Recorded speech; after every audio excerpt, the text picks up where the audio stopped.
Tere, mina olen Martin Ehala ja see loeng on vältevahelduse kujunemisest. Loengu aluseks on minu enda artikkel Eesti väldete probleemi üks lahendusi, mis ilmus juba 1999. aastal ajakirjas Keel ja kirjandus kahes numbris, number 6 ja number 7. Ja artikkel on elektroonilisel kujul kergesti kättesaadav, tuleb lihtsalt guugeldada siis pealkirja järgi Eesti väldete probleemi üks lahendusi. Aga nüüd lähme siis asja juurde. Et sellel slaidil on näha väga üldiselt mõningate olulisemate eesti keeles toimunud muutuste nimetused ja periood, millal need muutused on toimunud. Karl Pajusalu järgi võib eesti keele arenguperioodid jagada kolmeks selliseks väga avaraks perioodiks: vana-eesti periood, murrangu-eesti periood ja uus-eesti periood, mis on siin skeemil ilusasti näha ka. Ja nagu nimi murrangu-eesti ütleb, et see oli periood siis alates, ütleme, 13. sajandist kuni Põhjasõjani. Et periood, kus tõenäoliselt suurte välismõjude ja üleüldse ühiskondliku mullistuste ja rahvaste liikumiste ja igasuguste sõdade, katkude, näljahädade ja muu säärase tõttu toimus ka keeles üsna palju muutusi ja need muutused nii-öelda ahelana siis kutsusid esile järgmisi muutusi. Ja need, mis tänase loengu seisukohalt kõige olulisemad on muidugi lõpukadu, mis hakkas kuskil 13. sajandil, vähemalt on teada seda, et näiteks selles kuulsas lauses laula, laula pappi, mis siis Läti Hendrik oma kroonikas kirja pani, et seal siis laula, laula pappi on siis sõna tüvevokaal pappi, i on seal alles, järelikult see muutus pidi toimuma 13. sajandil pärast seda üleskirjutust, sellele siis järgnes sisekadu ja siis mõnevõrra hiljem veel ennikadu, millest mõlemast siis tasapisi juba esimestes kirjalikes või noh, mitte päris esimestes kirjalikes allikates on ka juba märke. Et need muutused kõik omakorda tingisidki tõenäoliselt vältevahelduse tekkimise eesti keeles, aga kuidas see täpselt toimus, selle kohta on üsna mitu, õigemini täpsemalt 3 erinevat teooriat. Ja need 3 teooriat või kõigepealt ütleme see, et kõigepealt on üleüldse 3 mõeldavat võimalust, kuidas sai nii-öelda vältevaheldus tekkida või ütleme siis täpsemalt, kuidas sai eesti keelde tekkida 3 niinimetatud 3 väldet: lühikene, pikk ja ülipikk, mida ma siis selles loengus ja mida rahvusvahelises tähistuses üldiselt tähistatakse Q1 nagu quantity 1, eks ole, esimene kvantiteet, teine kvantiteet ja kolmas kvantiteet. Et siin on nagu, kui me eeldame, et enne 3 välte tekkimist eesti keeles oli eesti keeles lühikese ja pika välte vastandus, samamoodi nagu soome keeles praegu. Ehk siis eeldame, et eesti ja soome nii-öelda eelses ühises eellases nii-öelda algkeeles oli samuti lühikese ja pika välte vastandus, ehk siis lühikesed häälikud, pikad häälikud. Nüüd eesti keeles tekkis mingisugusel põhjusel ja mingisugusel viisil tekkis vastandus, kus meil on lühikesed, pikad ja ülipikad. Nüüd lühikese ja pika vastanduses saab kolmikvastandus tekkida põhimõtteliselt 3 viisil.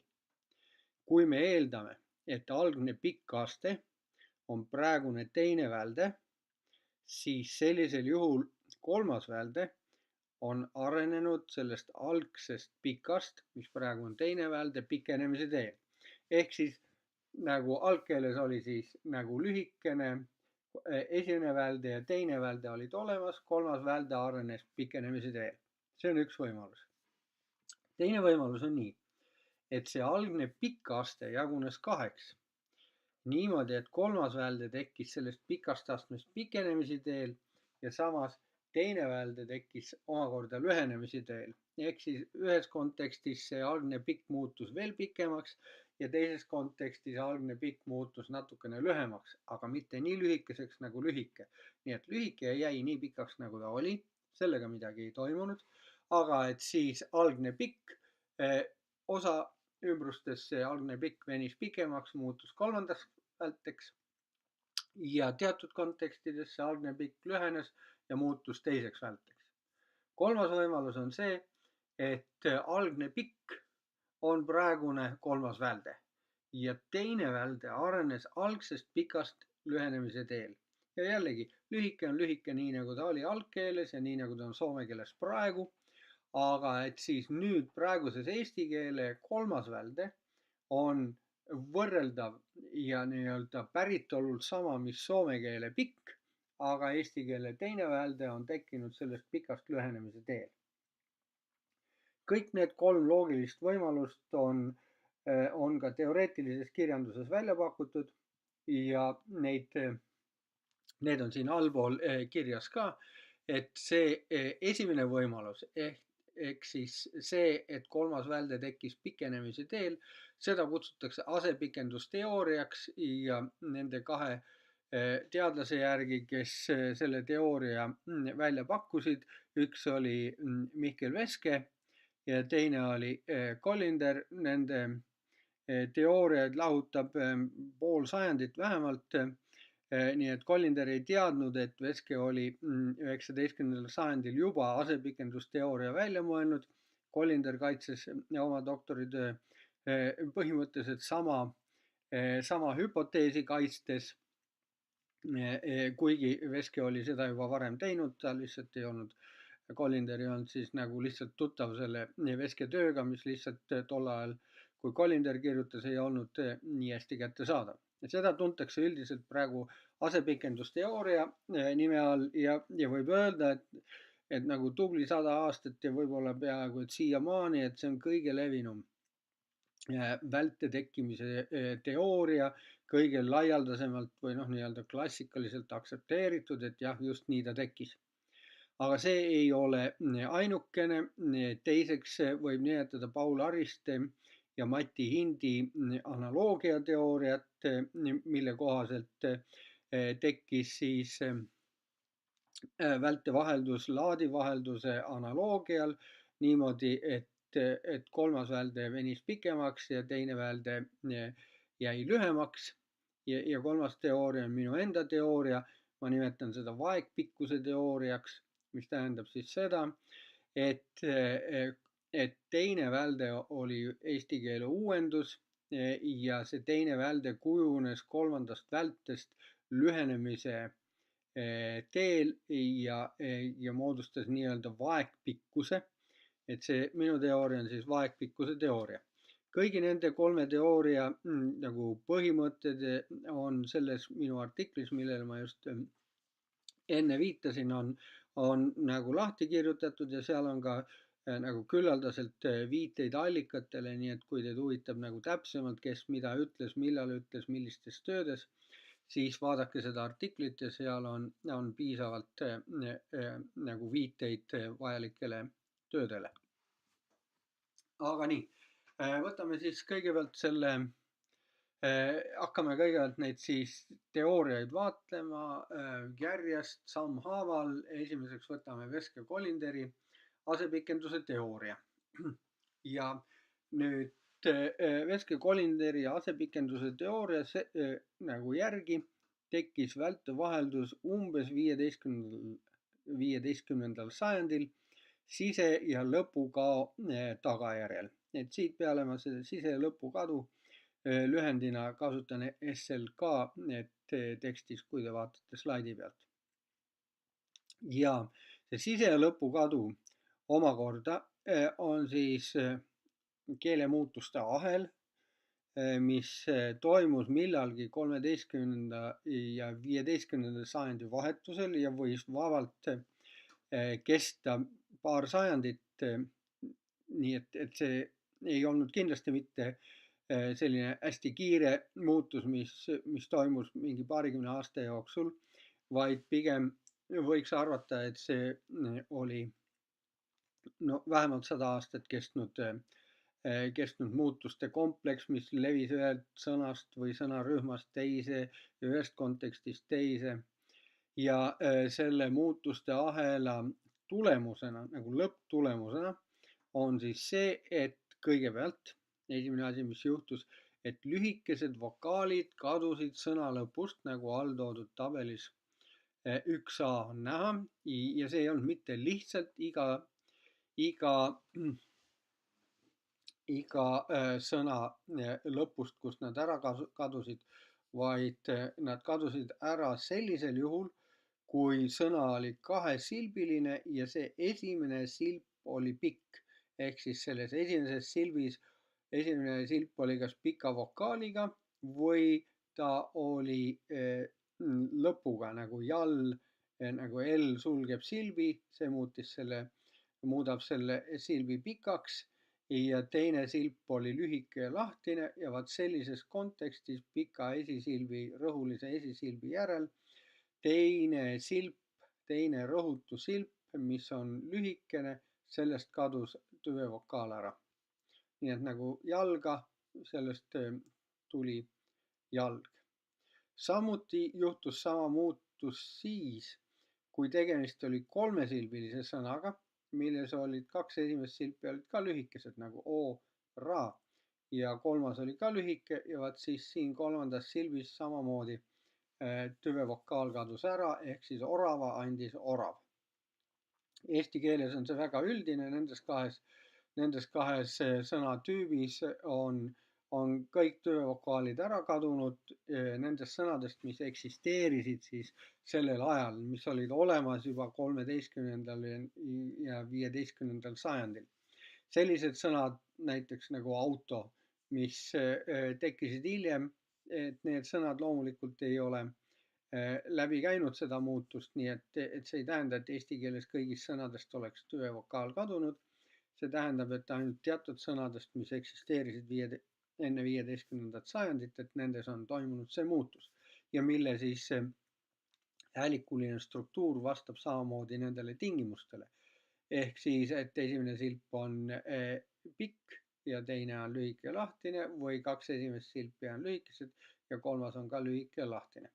See on siis esimene tingimus. Siis teiseks toimus siis sisekadu sellistes sõnades, kus nii-öelda teine rõhutusilp oli lühike ja lahtine ja esimene silp oli pikk ja kinnine. No samamoodi nagu siin, eks ole, jalga, siin on tütte, on täpselt sama struktuuriga sõna, aga siis kolmas silp tuleb veel otsa, tütteret ja sellisest olukorras samamoodi nüüd see häälik, mis enne oli sõna lõpus, see nüüd sattus siia sõna sisse, ta oli rõhutu ja ta oli lühike, et siis see samamoodi kadus ära ja see, mis nagu järgi jäi, oli tütred, eks ole, kadus siit ära. Samamoodi siis tegusõnades näiteks nagu anda, nutt, jällegi see silp on nii pikk ja kinnine ja teine silp on lühike ja rõhutu ja siit see A kadus ära.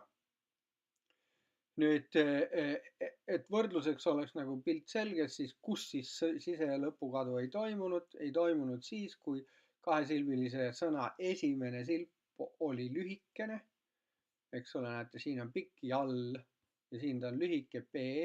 Kui see oli lühike nagu pesa, siis mitte midagi selle teise silbi lühikese lahtise rõhutu vokaaliga ei toimunud. Või siis nüüd siin täpselt samamoodi, kus ta on teises silbis ja aga sõna sees, siin ka mingit sisekadu ei toimunud, mingit valnut ei tekkinud seal, jäi nii nagu oli, valanud. Et siis niimoodi. Või siis teine võimalus ka, et näiteks siin nagu jalga, eks ole, see silp siin pidi olema lahtine, ehk siis ta pidi olema lühike, lahtine ja rõhutu, siis tüvevokaal kadus ära. Aga kui nüüd see silp oli silbi lõpu poolt muudetud pikaks nagu laulun. Ühesõnaga, et see U ei olnud sõna lõpus ega ei olnud ka kahe silbi vahel, vaid lun silp oli omaette pikk silp, eks ole, kuna ta lõpeb N-iga, siis siin ei kadunud vokaal ära. Et see laulu jäi alles, hiljem toimus küll muutus ja see hilisem muutus kaotas eesti keelest sõna lõppudest N-i ära. Ja seetõttu siis jäi see U siia alles, aga tänu sellele, et see N oli sellel hetkel seal olemas, kui sise- ja lõpukadu hakkas toimuma, tänu sellele see U jäi alles ja nüüd see U on praegu ka meil alles, see on eesti keeles praegu olemas. Nüüd ja siin samamoodi, eks ole, jällegi see A oleks pidanud sise kao tõttu ära kaduma, aga kuna mass-silp on kinnine ehk siis pikk, siis kinnisest silbist see A ära ei kadunud ja praegu on meil nagu alles jäänud hammastee.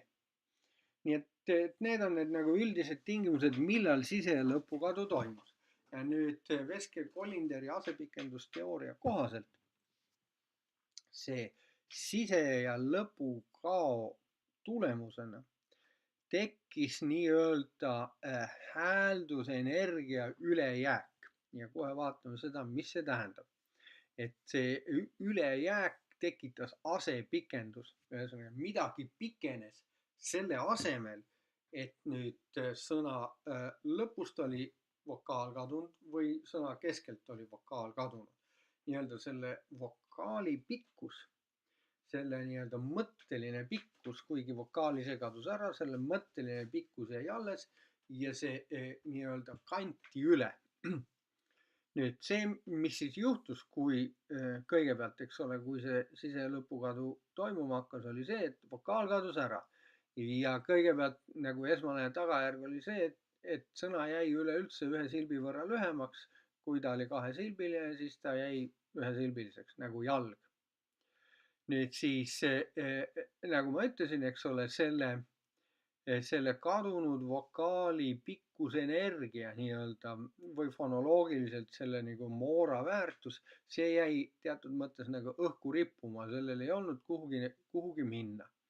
Ja nüüd asepikestusteooria kohaselt oligi nii, et see kanti siis üle eelmisele silbile. Vokaal läks küll kaduma, aga see häälduspikkus kanti üle eelmisele silbile ja selle tagajärjel muutus see silp ülipikaks ehk siis ta muutus nagu kahemooraliseks. Ehk siis kui enne oli jalg, ka konk ja oli üks moora, siis nüüd need kaks moorat sattusid ühte pilti, ühte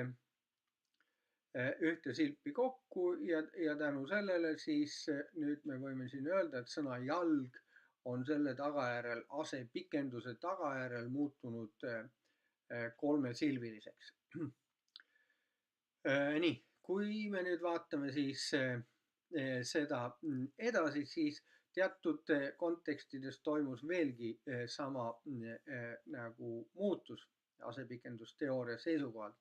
Et näiteks kui meil olid osastava käände vormid nagu vokki, kus oli teises silbis pikk vokaal, siis ka sellistes pikkades silpides toimus vokaali lühenemine, nii et tänapäeval on meil vokki lühikese vokaaliga, lühikese tüvevokaaliga vokki.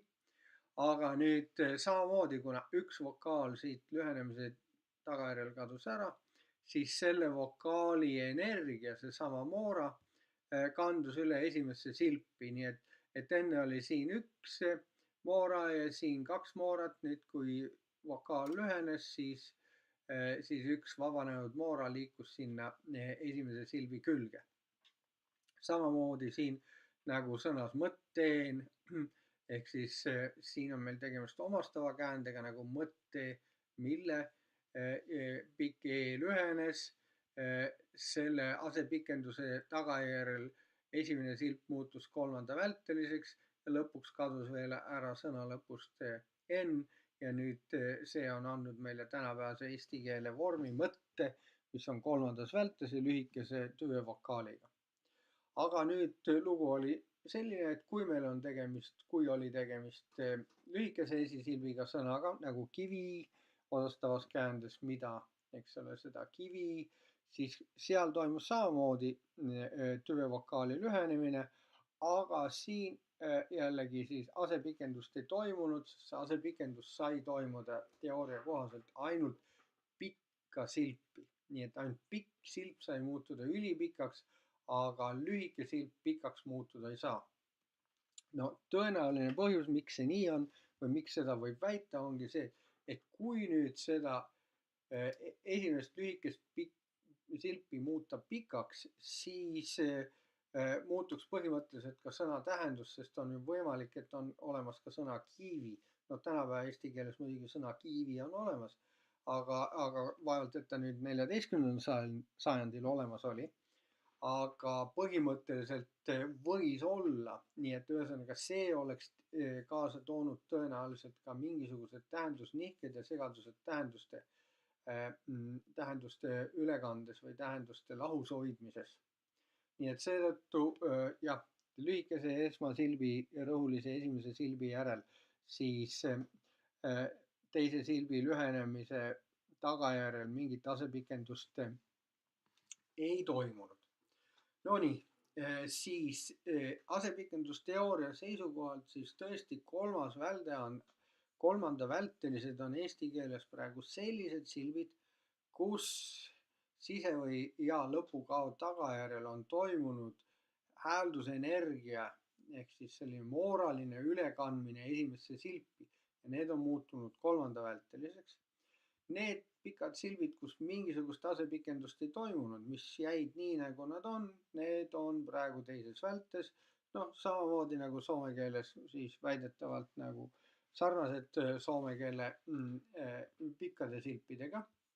Ja lühikesed silbid olid ja jäid esmavälteliseks, seal mingit asepikendust ei toimunud. Ei sellisel puhul, kui siselõpukadu toimus või ka sellisel puhul, kui siselõpukadu ei toimunud. Nonii, see on nüüd nagu üsna lühidalt asepikendusteooria olemus, ehk siis tänu sise- ja lõpukaole vabanes teatud hääldusenergiat, mis lihtsalt kanti üle eelmisesse silpi ja see eelmine silp muutus siis sellest ülipikaks, ehk siis et sellest silbist kujunes selle asepikenduse tulemusena kolmanda välteline silp. Nii, vaatame edasi, et mis selle asepikendusteooria puhul, mis selle tugevad või põhiliselt, mis on selle nõrgad küljed. Üldiselt on küll nii, et sise- ja lõpukao toimumise ja kolmanda välteliste silpide vahel on kõrge korrelatsioon, mis tähendab seda, et tõesti igal pool, peaaegu igal pool, kus sise- ja lõpukadu on toimunud, seal on eelnev silp ka kolmandas vältes, ehk võib nagu öelda, et tõesti näete, nii on, toimus see hääliku tüvevokaali kadu ja selle arvelt paistab, et silbid on pikanenud esimeses või esimese silbi välde on pikenenud. Samas ei ole see ka nüüd täiesti absoluutselt ilma probleemideta, et tõesti on selliseid sõnatüüpe, kus sise- ja lõpukao tagajärjel ei ole toimunud nii-öelda asepikendust. Näiteks on olemas i ja u tüvelised õppima tüübi sõnad, nagu õppima tüüp on ja seal ei ole toimunud sise- ja lõpukadu, eks ole, meil peaks sisekadu olema toimunud sellises vormis nagu õppima ja selle tagajärjel meil peaks olema vorm õppima. No näiteks kui meil on nõelumaa, siis seal see u nõelumaa, vaat see u samamoodi oleks pidanud häälikuseaduslikult kaduma ja meil peaks olema nüüd häälikuseaduslikult vorm nõelma. Ja sellisel puhul peaks siis muidugi, kui need i on siit kadunud ja u on siit kadunud, siis on selge, et siin asepikenduse tagajärjel peaks olema tegemist kolmanda vältega. Aga nüüd lugu on selles, et seda muutust ei ole toimunud ja meil on õppimaa ja nõelumaa. Ja kui need i ja u sõnas õppima ja u sõnas nõeluma on kõik alles täiesti, siis meil ei tohiks ju olla esimeses silbis kolmandat väldet, sest kus see kolmas välde sinna esimesse silpi sai, kui teisest silbist ei ole vokaal kadunud ja selle hääldusenergia ei ole saanud üle kanda. Et seda ei ole saanud üle kanda asepikenduse tee kaudu siis esimesele silbile. Nii et ühesõnaga, siin on teoorial nõrk koht, mis vajab seletust.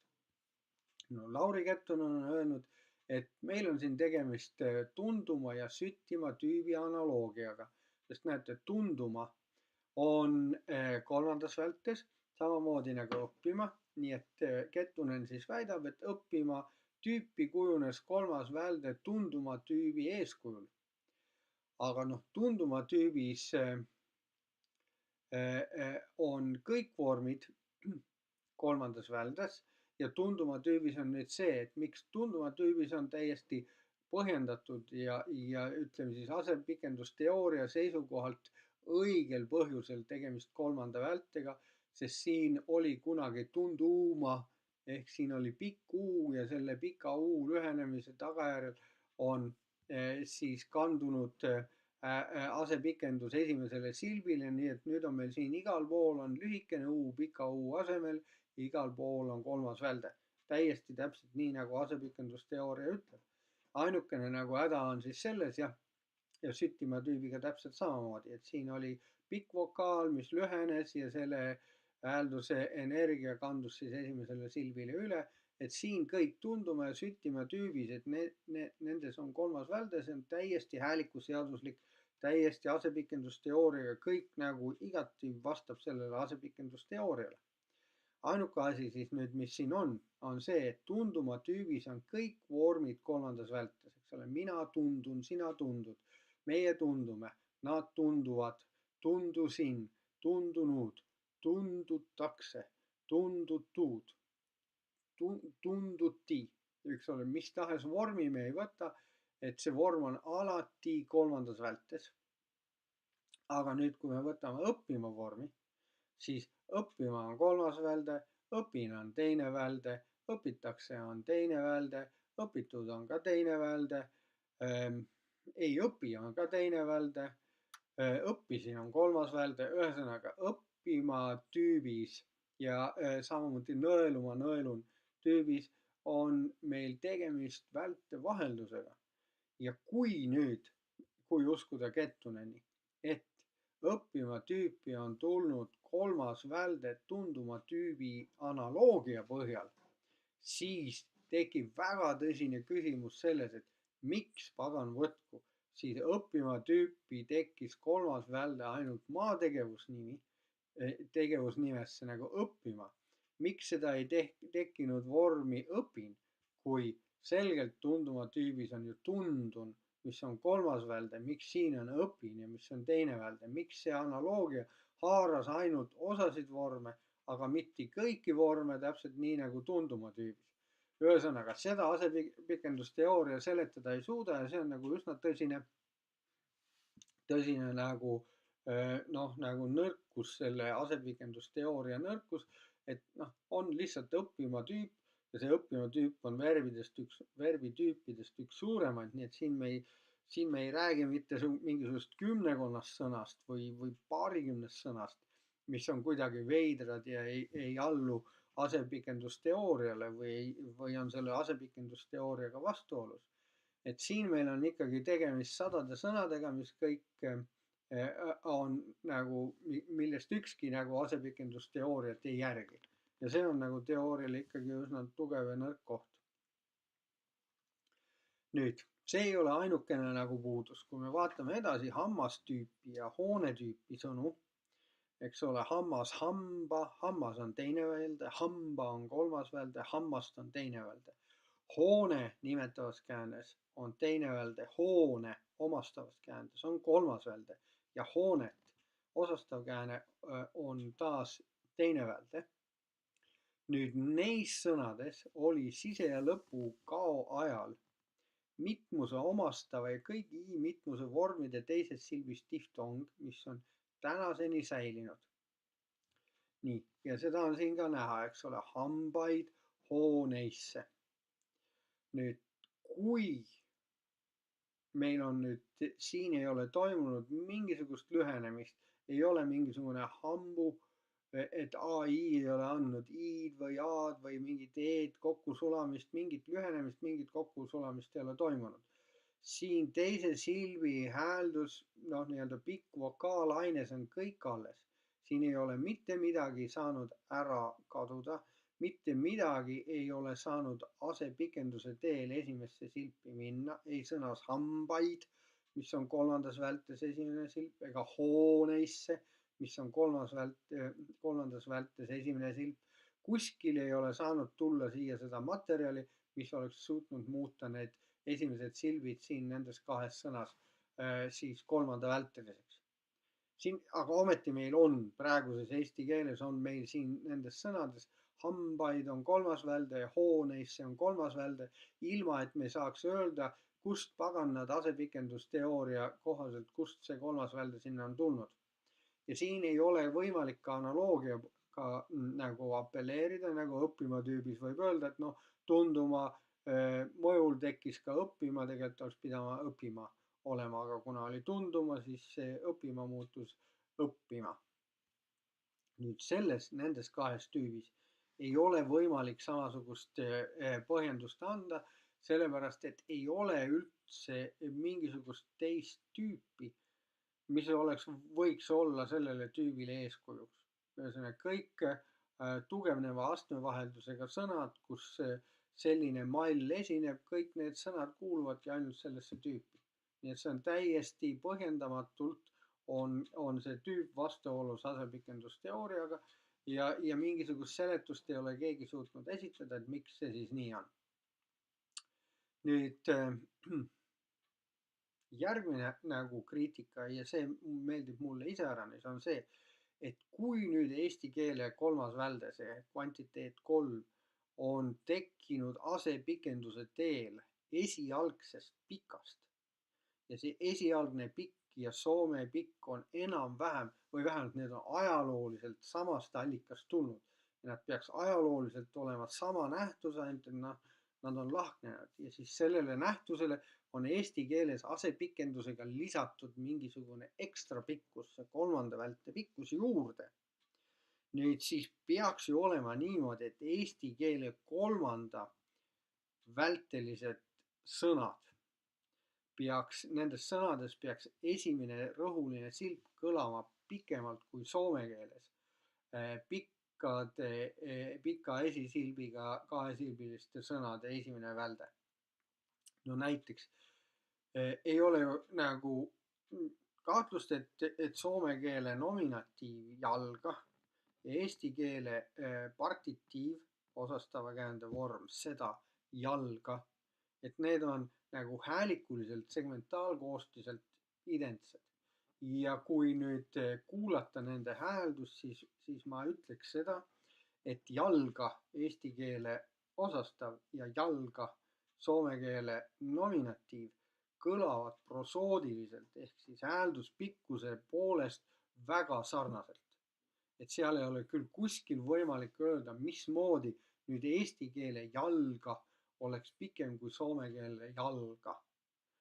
Ja see on siis nagu tõsine kriitika jällegi asepikendusteooriale, millest siis Collinder on saanud üle üsna nagu lihtsa seletusega, ta on öelnud soome keeles on soome keele pikad nagu jalga on iseseisvalt pikenenud sarnaseks eesti keele kolmanda vältega. Nii et soome keeles on see pikenemine, mida eesti keeles väidetakse olevat toimunud asepikenduse teel. Soome keeles on see lihtsalt toimunud kõigis pika silbiga, kõigis rõhulistes pika silbiga sõnades nagu jalga ja muud säärased. Ja noh, see, andke andeks, see on ikkagi nagu täiesti selline noh, nii-öelda ladinakeelse sõnaga ad hoc seletus, mis ütleb seda, et nagu, et asepikendusteooria töötaks, selleks me peame ütlema, et soome keeles on toimunud mingisugune muutus absoluutselt kõigis sõnades, mis vastab teatud tingimustele ja selle muutuse kohta ei ole mitte mingisugust nagu empiirilist tõendusmaterjali, seepärast et loomulikult 13. sajandist ole võimalik, ei ole olemas mingisuguseid siis nii-öelda helilindistusi, et nende helilindistuste põhjal öelda, et soome keeles kõlas sõna jalga, kõlas nagu jalga ja et nüüd on soome keeles jalga ja enne oli jalga, et on toimunud mingisugune pikenemine. nii et selle kohta puuduvad igasugused empiirilised tõendid, see on lihtsalt nagu selleks, et päästa asepikendusteooriat, selleks on lihtsalt öeldud, et no me peame eeldama, et soome keeles toimus selline pikenemine igal pool ja ilma mingi asepikenduseta, lihtsalt niisama noh, nagu täiesti motiveerimatult.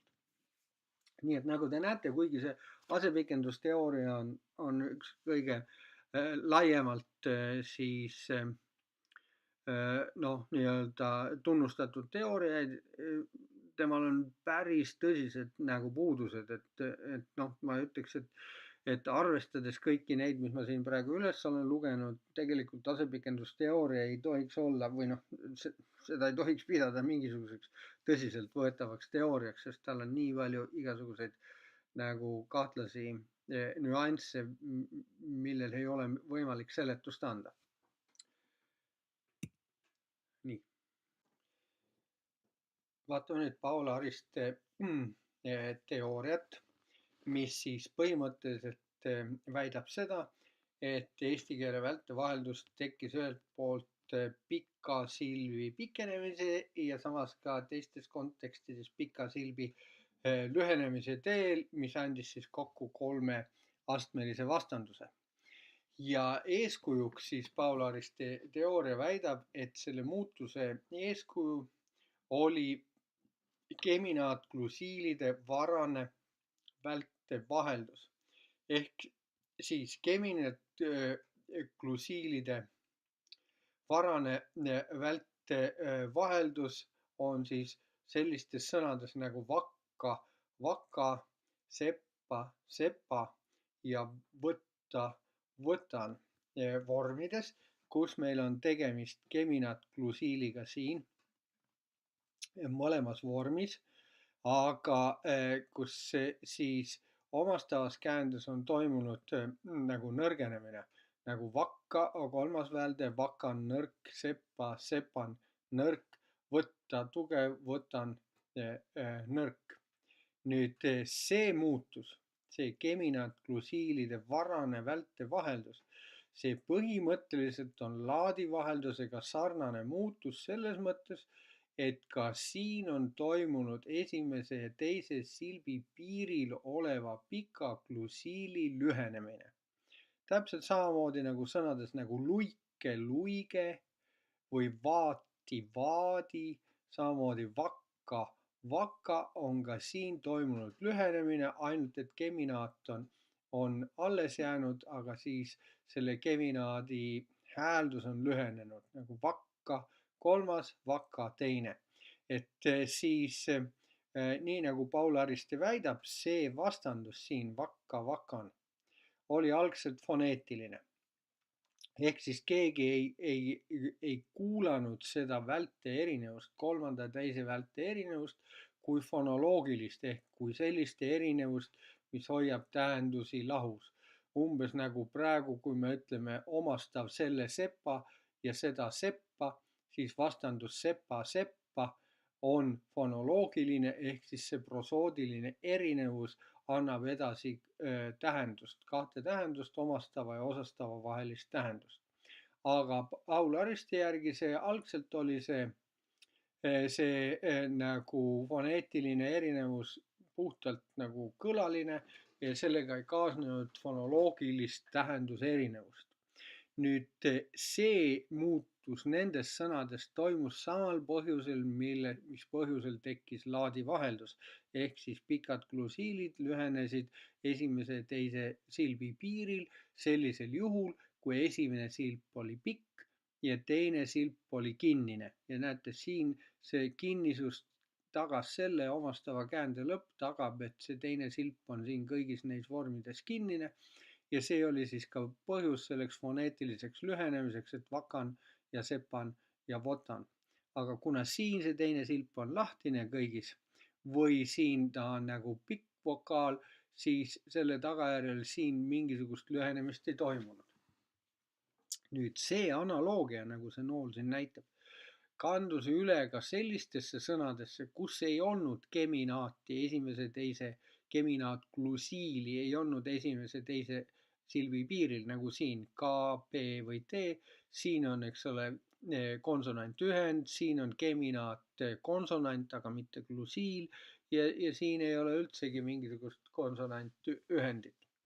Aga siis analoogia on nagu sarnane, et nagu metsa ja metsan, et kui siin oli vakka ja vakan, siis selle analoogial hakati siin hääldama metsan ka lühemalt, onni, onnõn, ka siin seda n-i lühemalt ja laulu, laulun, siin kogu seda nagu silbi piiri nagu lõpulist nagu hääliku järjendit.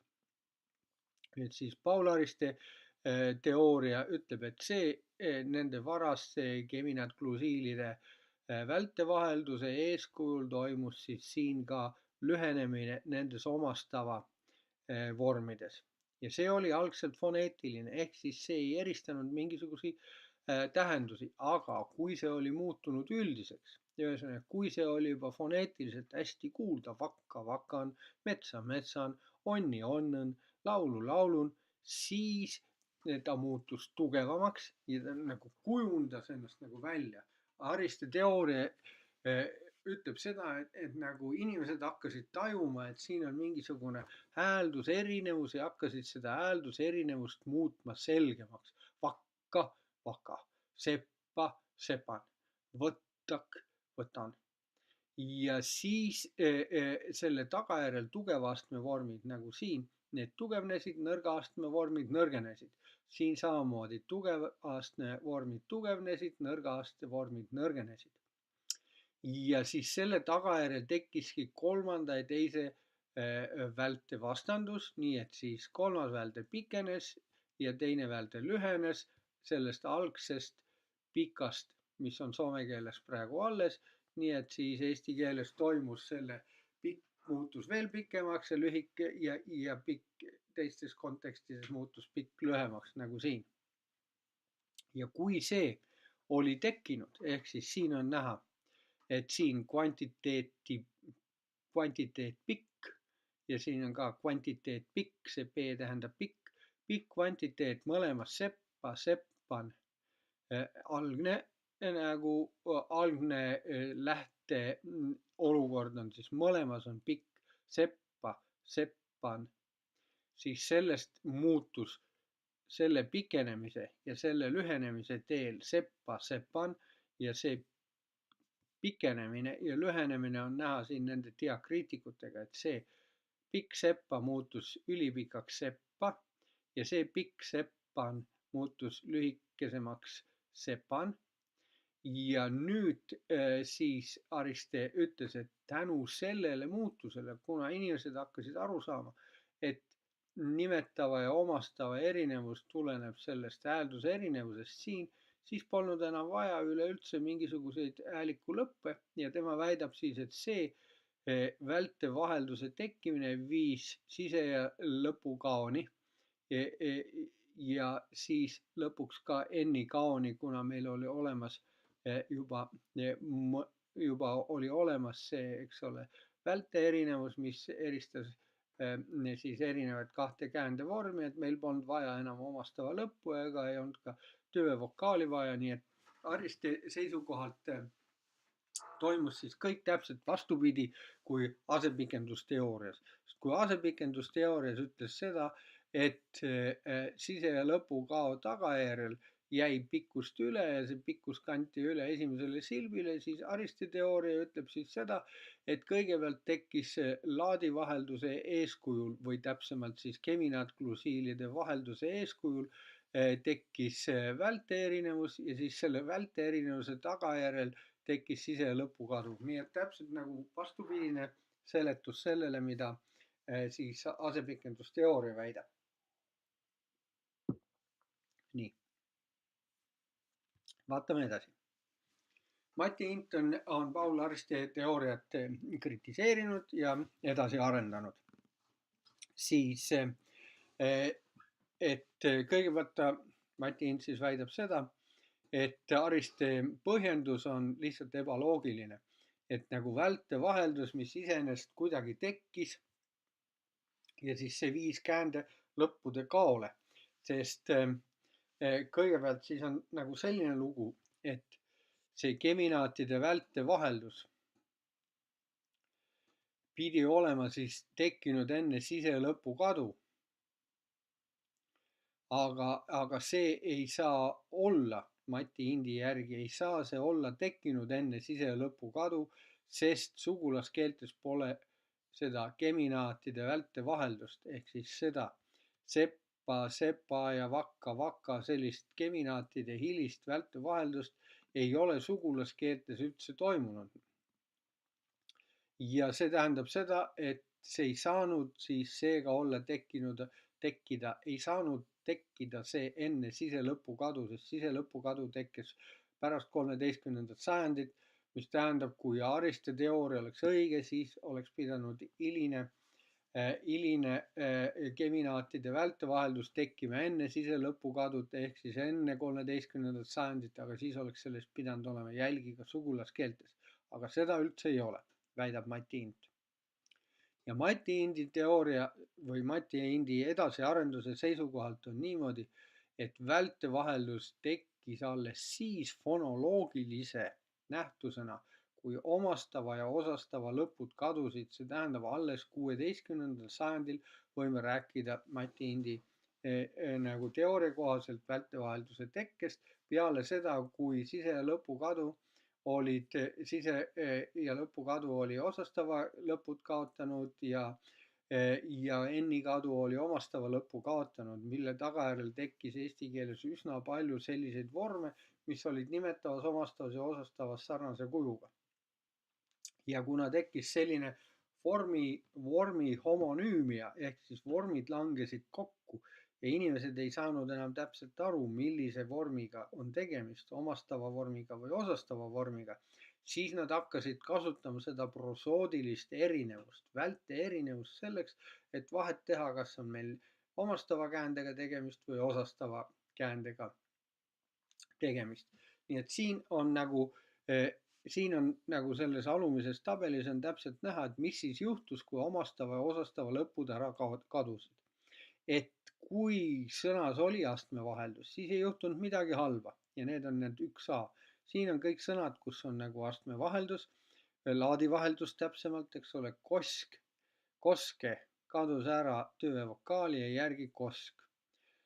Omastavast kadus ära N ja järgi kose ja osastavast lühenes see koske, E lühenes lüheks, on koske.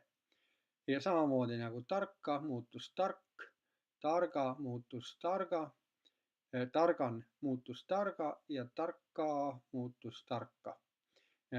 Näete, siin on siis niimoodi, et tugevas astmes meil on kosk või tark, nõrgas on kose või targa ja tugevas on jälle koske või tarka. Nii et nii kosk kui koske, kose, kõik vormid on täiesti erinevad. Mingisugust nagu homonüümiat, mingit tähenduse segiminemist ei ole. Iga sõnavormi puhul on täpselt teada, mis see on. Kosk on nimetav, koske on osastav, kose on omastav. Samamoodi sõnaga tark. Nüüd olukord oli teistsugune sellistes sõnades nagu siin 1B. Et nendes sõnades tekkis siis tüvevokaali kaoga või omastava lõpu kaoga tagajärjel üsna häiriv homonüümia, grammatiline homonüümia omastava ja osastava vahel. Eks ole, metsast tuli mets, metsan andis metsa ja metsa andis ka metsa. Konna andis konnan andis konna ja konna andis konna. Näete, et metsa ja metsa, konna ja konna, laulu ja laulu. Nüüd omastava ja osastava erinevus on ära kadunud tänu sellele, et omastava lõpust kadus ära N ja osastava lõpus toimus siis lühenemine või A kadu. Ja selle tagajärjel omastava ja osastava vormid langesid segmentaalselt kokku. Nüüd Mati Hindi teooria seisukohalt see olukord tingis, et inimesed hakkasid otsima mingisugust muud viisi, kuidas väljendada omastava ja osastava käände erinevust. Ja loomulikult nad kasutasid sedasama kvantiteedi erinevust, mis oli juba olemas geminaatide vaheldusega sõnades. Näete, kuulete tarka, targa, tarka ja tark, targa, tarka ja nüüd see iseenesest on kolmandas vältes, targa on teises vältes ja tarka on jälle kolmandas vältes. Nii et see eeskuju pani ka siin hääldama mets kolmandas vältes, metsa teises vältes ja metsa kolmandas vältes. Ja nii tekkis siis see vastandus, mille alusel me saame praegu aru, kas on tegemist omastava või osastavaga. Metsa on teine, metsa kolmas, konna teine, konna kolmas, laulu teine, laulu kolmas. Samamoodi nagu targa on ka teine ja tarka on kolmas. Ehk siis sellest tüübist, geminaatide vaheldusega tüübist nagu tark, analoogia põhjal tekkis vältevaheldus ka sellistesse sõnadesse, kus geminaadi vaheldust ei olnud, kus oli lihtsalt kadusid nagu käände lõpud ja selleks, et need vormid oleksid erinevad, inimesed hakkasid seda hääldama samal analoogial nagu sõnas tüübis tarka, targa ja tarka, metsa ja metsa. Nii et põhimõtteliselt Mati Indi teooria on siis Ariste teooria edasiarendus selles pooles, et ka Mati Int väidab, et muutus on toimunud. Vältevaheldus on tekkinud analoogia põhjal, aga Mati Int ei ütle mitte hilise geminaatide vahelduse nagu vakka ja vakan, et siin on siis nagu lühikese esisilbiga geminaadid, see on siis nagu see hiline geminaatide vaheldus, vaid ta ütleb, et see on ikka pika silbiga nagu tarka ja tüübis on toimunud siis see analoogia muutus. Nüüd, nii nagu Ariste ja asepikendusteoorial on ka Indi teoorial omad nõrgad kohad, nimelt see analoogia seletus töötab ainult käändsõnade nõrgeneva vältevahelduse puhul. Nagu need näited 1, et siin tõesti on segmentaalselt vormid täpselt samasugused, metsa metsa, konna konna, laulu laulu, et segmentaalselt nendel vormidel mingisugust erinevust ei ole ja ainuke asi, mis vahet teeb, on siis välte erinevus. Aga see on tõesti ainult nõrgeneva astmevaheldusega sõnade puhul, sest näiteks tugevneva vältevaheldusega sõnades ei ole mingit vajadust vältevahelduse tekkimise järele, sest siin näete on tütar, tütre, tütart. On täiesti selge, et nimetav, omastav, osastav, kõik on segmentaalselt erinevad, ei ole mingit põhjust, et miks see tütar peaks olema teises vältes ja tütart ka teises vältes, kui kõik võiks olla tütar, tütre, tütart. Kõik võiks olla nagu ühtmoodi, sest grammatiline homonüümia puudub, järelikult puudub vajadus hakata tekitama siia teise ja kolmanda välte vastandust. Nii et sinna on see teise ja kolmanda välte vastandus tekkinud täiesti nagu iseenesest, mitte mingisuguse põhjusega ja see lihtsalt on seal. Teine asi on see, et see tugevnev vältevaheldus ei ole levinud astmevahelduseta kolmanda vältelistel sõnadel nagu valge. Miks meil ei ole valge, valge, valget, haige, haige, haiget, eks ole, või tubli, tubli, tublit, või ka sõnad nagu plika, plikka, plikat või sosku, sosku, soskut. Ühesõnaga terve hulk sõnu on, kuhu see analoogia ei ole laienenud, aga noh, hea küll, analoogia ongi üks selline muutus, mis ei laiene nagu, mis ei hõlma kõiki sõnu, mida ta võiks katta. Analoogia üldiselt jah, nagu rakendub teatud sõnadele. Samas muidugi asepikendusteooria seletab need valge, haige, tubli tüübi suurepäraselt ära, eks ole. Et kolmanda vältelistes sõnades on kõikjal toimunud siselõpu kadu, eks ole, siin oli pikk E, haige puhul oli ka pikk E ja seal oli toimunud nagu lühenemine ja selle lühenemise tagajärjel asepikendus, kõik see on täiesti hääliku seaduslik ja asepikendusteoorial ei ole mingit probleemi nende tüüpidega. ja muidugi sõnad nagu plika ja sosku, no nendega ei ole ka probleemi, sellepärast plika ja sosku üleüldse ei eksisteerinud eesti keeles enne, kui toimus siis see lõpukadu ja seetõttu nendes sõnades on A alles, eks ole. See sõna plika laenati Rootsi ajal üleüldse 17. sajandil ja lõpukadu oli selleks ajaks juba toimunud, nii et plika jäi sellisele kujule, nagu ta on, samamoodi nagu sosku. Ja siis ühesõnaga nende sõnade puhul ei olnud vaja üldse rääkida mingisugusest analoogiast, sest sel ajal, kui muutus toimus, ehk siis kui lõpukadu toimus, neid sõnu eesti keeles ei olnud veel. Aga no siis, kui vaadata edasi Mati Indi teooria nõrku kohti, on siis veel see, et tegusõnade puhul ei ole vältevaheldusele mingit funktsionaalset seletust. Sest nagu õppima, õpin, õppida, õppisin, õppinud, mitte kuskil ei ole sellist olukorda, kus oleks kaks tüvevarianti kõrvuti nagu õpi ja õppi. Ja niimoodi, et seal taga ei oleks mingisugust tunnust, mis ühemõtteliselt teeks selgeks, kas meil on tegemist esimese isikuga või ta-tegemisnimega või mis iganes vormiga. Nii et tegusõnade puhul on alati tunnused ja lõpud tüvel otsas ja need tunnused ja lõpud teevad alati ühemõtteliselt selgeks, millise vormiga on tegu. Nii et põhimõtteliselt seal ei ole kuskil vajadust vältevahelduse tekkimise jaoks, et vältevahelduse abil siis hoida lahus mingeid vorme, mis nagu muidu oleksid grammatiliselt homonüümsed nagu metsa ja metsa või konna ja laulu ja laulu. Vot nendes sõnades tõesti häälikuliselt vahet ei ole, need on häälikuliselt täpselt sama kujuga. Ja siin Mati Indi teooria töötab, ta ütleb, et selleks, et nagu inimesed teeksid vahet, kumb on omastav, kumb on osastav, see omastav on teises vältes ja osastav on kolmandas, siis see vältevaheldus hakkas vahet tegema. Aga kui me võtame mis tahes verbid nagu õppima, õpin ja õppisin, siis seal ei ole, seal on igal pool on lõpud, õpin, N lõpus, õppisin, sin on lõpus, nii et ei ole vahet, miks peaks olema õpin ja õppisin, õpi teine välde ja õppisin kolmas välde, võiks olla mõlemad õppisin, õppin, õppisin, kõik võiks olla ühelaadne, aga ei ole. Miks siis nendes sõnades nagu verbides on tekkinud vältevaheldus, sellele Mati Indi teooria mingit seletust ei anna. Nendesse tüüpidesse oleks nagu vältevaheldus tekkinud täiesti ilma põhjendamata, lihtsalt tekkis. Nii et seetõttu Mati Indi teooria ei ole ka väga tugev teooria, kuna ta seletab ainult ühte väikest tüüpi, sedasama nõrgeneva astmevaheldusega käändsõnu, et sinna tõesti võib näha, kuidas astmevahelduse, vältevahelduse tekkimisest on kasu sõna vormide lahus hoidmisel, aga see ei kehti sugugi verbide puhul.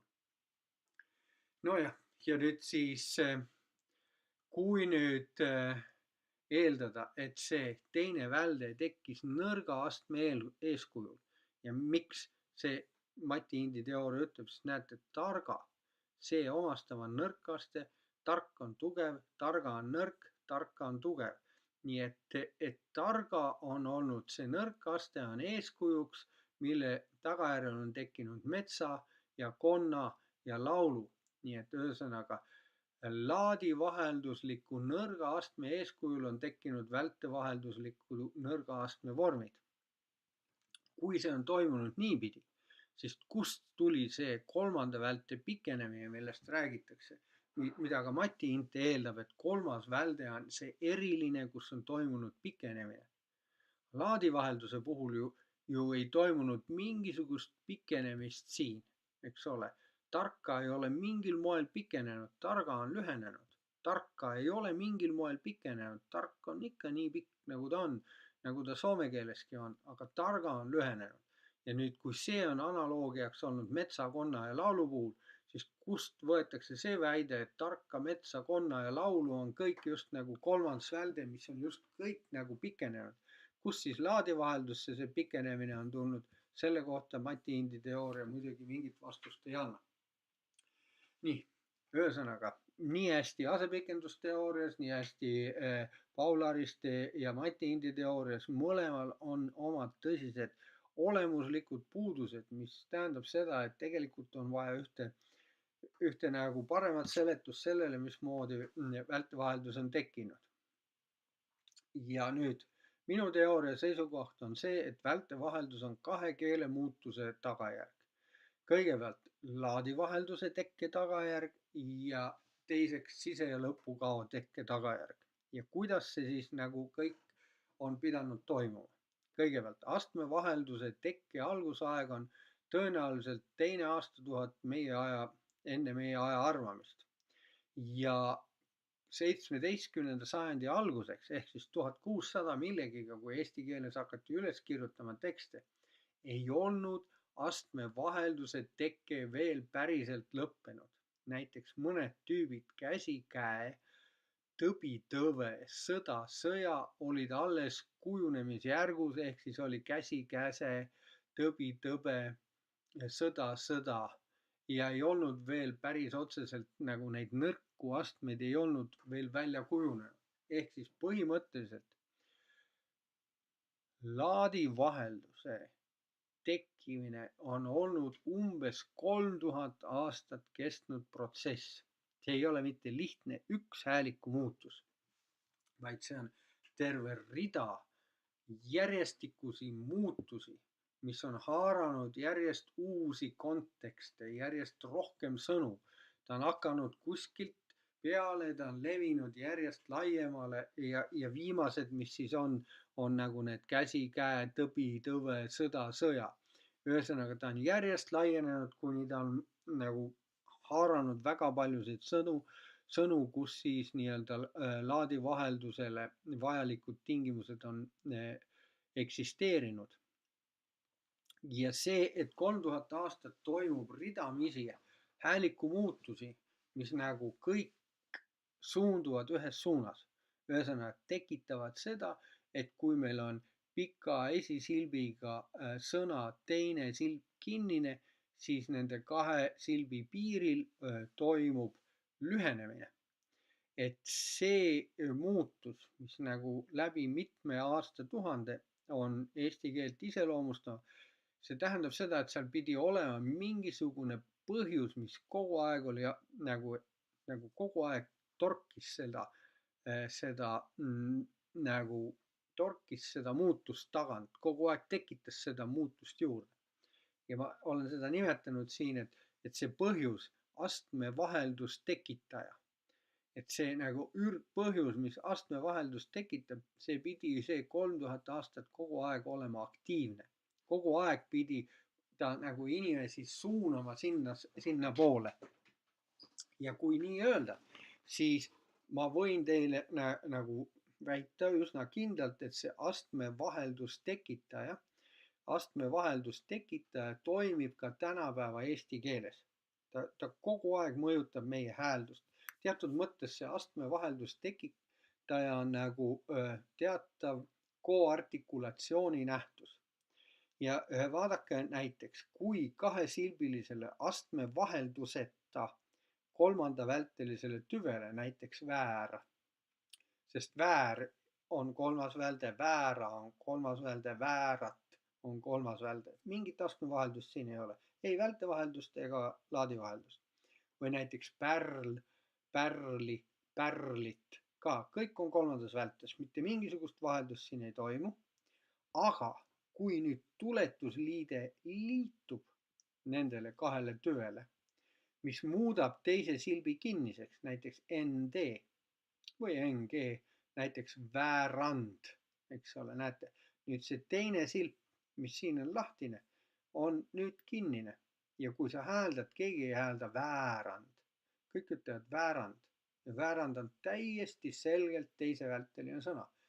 Mis tähendab siis, kui väära on kolmas välde, aga väärand on teine välde, siis siin on toimunud välte vaheldumine samamoodi samades tingimustes, kus meil on laadivaheldus kogu aeg tekkinud, kui teine silp oli kinnine, siis esimese ja teise silbi piiril olevad konsonandid ja glusiilid nõrgenesid.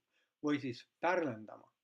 Pärlendama on teine välde, mitte pärlendama, kuigi pärl on kolmas välde, aga pärlendama on teine välde. Jällegi, teine silp on kinnine ja kogu see pärlend muutub teisevälteliseks. Valgendaja, valge on kolmas, aga valgendaja on teine välde. Keegi ei ütle valgendaja, vaid öeldakse valgendaja. Jällegi teine silp on kinnine ja selle kinnisuse tagajärjel esimene silp on nõrgenenud teise välteliseks või andekas. Keegi ei ütle andekas, öeldakse andekas. Ja samamoodi see ka, geminaat ka siin sulgeb selle teise silbi ja selle teise silbi suletuse tagajärjel esimene silp on nõrgeneb teise välteliseks. Nii et näete, et see tendents nõrgendada esimest silpi, kui teine silp on kinnine, see toimub sünkroonselt praegu kaasaja tänapäeva eesti keeles. Nii, aga siis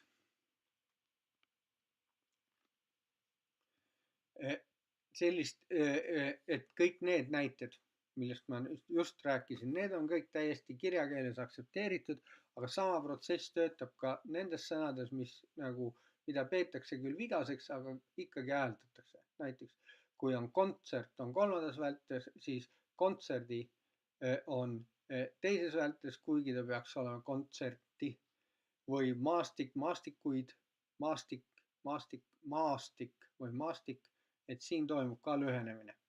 Siin on nagu tegemist foneetilise protsessiga, koartikulatsiooniga, mis nõuab terve jala nõrgendamist, mitte lihtsalt nõrka astet. Et isegi kui tegemist ei ole laadivaheldusliku sõnaga, isegi kui ei ole tegemist mitte vältevaheldusliku sõnaga, kui aga nagu morfoloogilised protsessid tekitavad sellise vormi, mis vastab nagu nõrga astme tingimustele, siis me kipumegi teda hääldama nõrgas astmes. Ja igaüks teist, kes nüüd soome keelt räägib emakeelena, proovige ja nagu häälduses, et kas te näete aru, et kas te kuulete seda, et soome keeles tegelikult toimib sama protsess, eks ole, 2 euroa või 2 euron. Ei ütle 2 euron, vaid 2 euron. Ja siin samamoodi, eks ole, nii kui silp on kinni, nii pea kohe toimub siin foneetiline nõrgenemine. Soomlane keegi seda tähele ei pane, sest see on ainult foneetiline. Soome keeles ei ole teise ja kolmanda välte vastandust. Vältevaheldust ei ole soome keeles. Aga ometi foneetiline koartikulatsioon toimub siin ja selle koartikulatsiooni suund on täpselt sama nagu eesti keeles ja eesti keeles selle tagajärjel tekkis teine välde. Teise ja kolmanda välte vastandus. Soome keeles veel ei ole tekkinud, aga mine tea, võib-olla tekib ka. Nii et ühesõnaga, see foneetiline lühenemine teise kinnise silbiga jalas on eesti keeles täiesti üldine, toimub kogu aeg. Nii et see sama lühenemine toimus ka laadivaheldusega sõnades. See lühenemine, see koartikulatsioon tegelikult ongi see, mis laadivahelduslikes sõnas pani silbi piiril olevat glusiilid nõrgenema. See sama protsess tekitas geminaadi vahelduse, mis näiteks ütelda luike, luige, eks ole, luigen, luigen, mitte luiken, vaid luigen. Eks ole, see geminaatide vaheldus tekkis seal ja lõpuks tekkis selle tagajärjel vältevaheldus ka. Ehk siis laadivaheldus, geminaatide vaheldus või vältevaheldus on tegelikult kõik täpselt üks ja sama protsess, mis laadivahelduse ja geminaatide vahelduse puhul puudutas glusiile ja on nüüd eesti keeles vältevahelduse puhul rakendunud ka teistele konsonantidele ja mitte ainult konsonantidele, vaid ka nagu vokaal, pika vokaaliga sõnades nagu laulu, laulu. Et siin on meil tegemist sellise nagu prosoodilise malliga, mis kaasnes laadi ja geminaatide vaheldusega ja see on nüüd levinud ka vältevaheldusega sõnadesse, kus glusiili nõrgenemist või kadu ei toimunud. Ehk siis kõik need 3 on tekkinud mitte lähenemise, aga lühenemise tagajärjel ja siis, kui me eeldame, et kõigis nende 3 puhul on kinnise silbi puhul toimunud lühenemine, siis tagajärg on see, et uuendus ei ole mitte 3. välde. Eesti keelde ei ole tulnud 3. välde juurde, vaid juurde on tulnud teine välde, sest teine välde on tekkinud lühenemise tagajärjel omastavas käändes näiteks ja seda võib nimetada vaegpikaks silbiks, ehk siis ta on pikk silp, nii nagu soome keeles, eks ole, nagu euron on nagu peaks olema pikk, aga kuna eesti keeles on fonoloogiline vastandus, siis see euro on eesti keeles lihtsalt vaegpikk. Kui nüüd see pikk jutt kokku võtta ja ma muidugi soovitan, lugege kõik see artikkel põhjalikult läbi, et siis saate kindlasti rohkem näiteid ja ma loodan, et see loeng aitab teil või aitas teil siis nii-öelda artiklit mõista. Aga põhimõte siis ongi selles, et minu teooria seisukohalt pikkades silpides, eks ole, pikad silbid, nii nagu Mati Int ja kõik väidavad, et pikad silbid võivad olla meil kas teises vältes või kolmandas vältes, siis minu teooria ütleb seda, et kogu laadivaheldus, kogu geminaadivaheldus ja kogu vältevahelduse puhul on toimunud kogu aeg nõrgas astmes ühe moora ärakadumine. Laadivahelduse puhul see moora kadus ära, kui osa glusiile või kui siis see silbi piiril olev glusiil nõrgenes või kadus, aga vältevahelduse puhul lihtsalt moora kadus ära, kuigi segmentaalselt mingisuguseid muutusi ei toimunud. Ja selle tagajärjel on nüüd meil eesti keeles teisevältelised silbid on kerged, ehk siis nad on ühemooralised, nad käituvad samamoodi nagu esmavältelised silbid.